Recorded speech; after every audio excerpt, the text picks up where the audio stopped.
नमस्कार दोस्तों। आज हम पढ़ेंगे अर्थ के आधार पर वाक्य के कितने भेद होते हैं। तो जैसा कि मैंने नोट में बनाया हुआ है कि अर्थ के आधार पर वाक्य के 8 भेद होते हैं, जिसमें पहला है विधानवाचक वाक्य। विधानवाचक वाक्य में क्या होता है कि सामान्य क्रिया जैसे सरल वाक्य हम बनाते हैं, उसी तरह से विधानवाचक वाक्य में होता है। जैसे मैं दिल्ली जाऊंगा, या आज वर्षा होगी, या मोहन ने खाना खा लिया। इस तरह की जो बातें हैं जिससे संपूर्ण मतलब क्लियरली अर्थ स्पष्ट हो रहा है और जो है सामान्य क्रिया में कार्य संपन्न हो रहा है, विधानवाचक वाक्य के अंतर्गत आता है। दूसरा है निषेधवाचक वाक्य। निषेधवाचक मतलब नकारात्मक वाक्य भी इसे हम बोल सकते हैं, निषेधवाचक वाक्य भी बोल सकते हैं। जैसे आज विद्यालय नहीं खुला है, तो यहाँ पे नहीं, ना तो, इस तरह के जब भी शब्द आते हैं वो निषेधवाचक के अंतर्गत होते हैं। अगला है कि प्रश्नवाचक वाक्य। प्रश्नवाचक वाक्य में सामान्य सी बात है कि प्रश्न पूछा जाता है, क्या, क्यों, कब, कैसे, किसका, इस तरह के जो भी वाक्य होते हैं उनमें इस तरह के शब्द अवश्य रहेंगे, वो प्रश्नवाचक के अंतर्गत आएंगे। जैसे क्या तुमने अपना कार्य समाप्त कर लिया, और यहाँ पे प्रश्नवाचक चिन्ह का प्रयोग होता है। इच्छावाचक वाक्य। इच्छावाचक वाक्य के अंतर्गत व्यक्ति या सामान्य रूप से कहें कि कोई भी जो कर्ता होता है, चाहे वो संज्ञा हो, सर्वनाम हो, किसी के द्वारा अपनी इच्छा व्यक्त की जाती है। हम सामने वाले को अपने शब्दों से ऐसा मतलब आश्वस्त करेंगे कि हमारी कोई इच्छा है। जैसे ईश्वर तुम्हें हर कार्य में सफलता प्रदान करें, या फिर सदा खुश रहो, तुम अपने कार्य में सफल रहो, तुम्हारी यात्रा मंगलमय हो। इस तरह के जो भी हम जो है वाक्य बोलते हैं वो इच्छावाचक वाक्य के अंतर्गत आता है। अगला है आज्ञावाचक।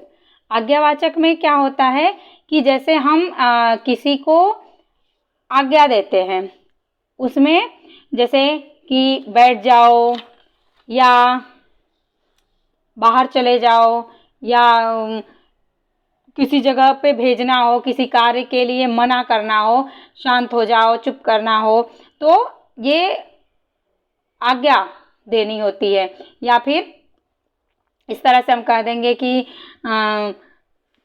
तुम बाजार जाओ। जैसे हमने एग्जाम्पल में लिखा हुआ है कि मोहन तुम बाजार जाओ, तो यहाँ पे हमने आज्ञा दी कि मोहन बाजार जाओ, चुप हो जाओ।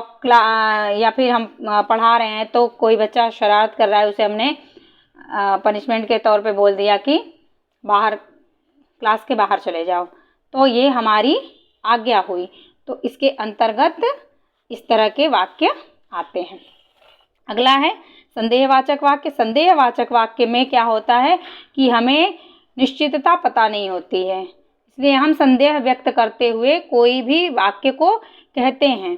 उसमें कंफर्म नहीं होता है कि कार्य होगा ही या नहीं होगा, ये जो है कंफर्म नहीं। जैसे दिया है कि शायद आज वर्षा हो, मौसम को देख करके अनुमान लगाया गया कि शायद आज वर्षा हो, कभी हो सकता है वर्षा ना भी हो, एग्जैक्ट बात नहीं है। तो संदेहवाचक के अंतर्गत इस तरह के वाक्य आएंगे जिसमें जो है संदेह व्यक्त किया जाता है, कोई आ रहा है, या फिर शायद कल मैं विद्यालय ना आऊँ। इस तरह के सेंटेंस मतलब आ भी सकता हूँ, 50-50 के चांसेस हैं, कंफर्म पता नहीं है। अगला है संकेतवाचक वाक्य। संकेतवाचक वाक्य एक तरह से ये होता है, इसमें जो दूसरा उपवाक्य होता है वो पहले पर निर्भर करता है, या फिर किसी चीज को करने के लिए हम संकेत दे रहे हों कि इस तरह से अगर आप करें या आप मेरे साथ आएँ तो मुझे अच्छा लगे, या फिर यदि तुम मेहनत करो तो अवश्य सफल होगे। मतलब तुम्हारी सफलता तुम्हारी मेहनत पे निर्भर है।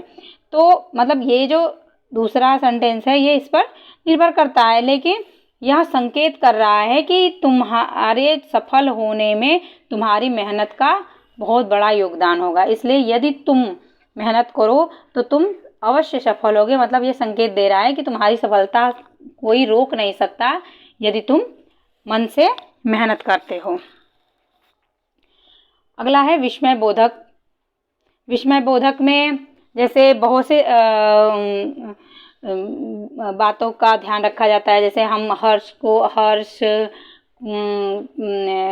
आपका ये दुख, आश्चर्य, इन सब चीज़ों को व्यक्त करने के लिए जो हमारा वाक्य होता है उसके आगे उस तरह के एक साइन मतलब लगाते हैं। जैसे अरे वाह, तो ये जो हमारा चिन्ह है ये विस्मय बोधक को जो है प्रदर्शित करता है। तुम्हारे नंबर तो बहुत अच्छे आए हैं। अरे वाह, तुम्हारे नंबर बहुत अच्छे आए हैं। तो यहाँ इस तरह के अरे वाह, वाह, हे राम, हे भगवान, इस तरह के जो भी वाक्य आते हैं वो विस्मय बोधक के अंतर्गत आते हैं। इस तरह से हमने देखा कि अर्थ के आधार पर वाक्य के 8 भेद होते हैं। जो हो गया विधानवाचक, निषेधवाचक, प्रश्नवाचक, इच्छावाचक वाक्य, आज्ञावाचक वाक्य, संदेहवाचक वाक्य, संकेतवाचक वाक्य और विस्मय बोधक वाक्य। अब जो है अगली वीडियो में हम पढ़ेंगे रचना के आधार पर वाक्य के कितने भेद होते हैं और उनके अंतर्गत कैसे कैसे वाक्य बनाए जाते हैं। तब तक के लिए धन्यवाद। आपको वीडियो पसंद आए तो प्लीज़ लाइक और कमेंट सेक्शन में ज़रूर बताइएगा कि आपको किस तरह की वीडियो चाहिए। धन्यवाद।